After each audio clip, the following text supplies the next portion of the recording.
Trump ఒంటెత్తు పోకడలకి రివర్స్లో వెళ్ళాలన్నటువంటిది Europe సమాజం నిర్ణయించింది. యూరప్ దేశాలు అత్యవసరంగా సమావేశమైనవి. లండన్ దాన్ని ఏర్పాటు చేసింది, ఇంగ్లాండ్ దాన్ని ఏర్పాటు చేసింది, కీర్ స్టార్మర్ ఏర్పాటు చేసింది. ఇందులో ఒక ప్రత్యేకత ఏంటంటే లీడ్ చేసినటువంటి ముగ్గురు నలుగురు కూడా ఆయా దేశాల్లో ప్రజా వ్యతిరేకత ఎదుర్కొనేవాళ్ళు.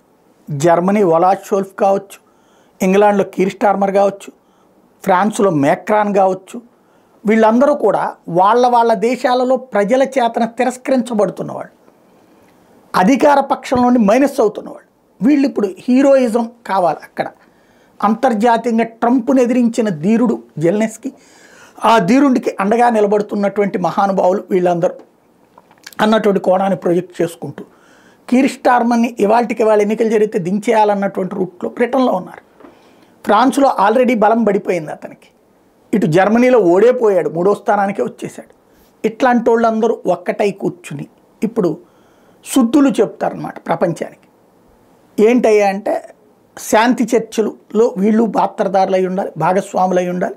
ఉక్రెయిన్ మీద ఒంటెత్తు పోకడలు కరెక్ట్ కాదు. ఈ తరహా యూరప్ భద్రతను గురించి కూడా ఆలోచిద్దాం లాంటిది. యూరప్ దేశాల సమావేశానికి ముందు స్టార్మరు, మేక్రాను, జెలెన్స్కీ భేటీ అవ్వడం, రష్యాతో కాల్పుల విరమణ ఒప్పంద ప్రణాళిక మీద కలిసి పనిచేద్దామని నిర్ణయించడం, ఈ ప్రణాళికను అమెరికా ముందు ఉంచాలనుకోవడం, బ్రిటన్, ఫ్రాన్స్ మరో 2-3 దేశాలు కలిసి యుద్ధాన్ని ఆపే ప్రణాళిక మీద పనిచేస్తాయని, ఆ తర్వాత ఆ ప్రణాళిక మీద అమెరికాతో చర్చిస్తూ ఉంటూ స్టార్మర్ చెప్పడం, పుతిన్ని నమ్మబోనని ట్రంప్ మీద నమ్మకం ఉందని చెప్పడం, అమెరికా నుంచి భద్రత మీద హామీ గురించి తీవ్రంగా చర్చిస్తున్నామని చెప్పడం, ఒకవేళ యుద్ధాన్ని ముగించేందుకు ఒప్పందం కుదిరితే భద్రతకు హామీ ఉండాల్సిందే, లేదంటే పుతిన్ మళ్ళీ వస్తాడు, గతంలో ఇలాగే జరిగింది, అదే నిజమైన ప్రమాదం, అందుకే ఒప్పందం అంటూ జరిగితే అది శాశ్వతంగా ఉండాలి, తాత్కాలిక కాల్పురవణ ఒప్పందం వద్దంటూ స్టార్మర్ లాంటి వాళ్ళు చెప్పడం. ఇదంతా కూడా ఖచ్చితంగా అమెరికాను అడ్డు పెట్టుకుని వాళ్ళ దేశాల్లోని ప్రజా వ్యతిరేకతల్ని తప్పించుకోవడానికి హీరోలుగా చలామణి అవడానికి ఆడుతున్న నాటకం.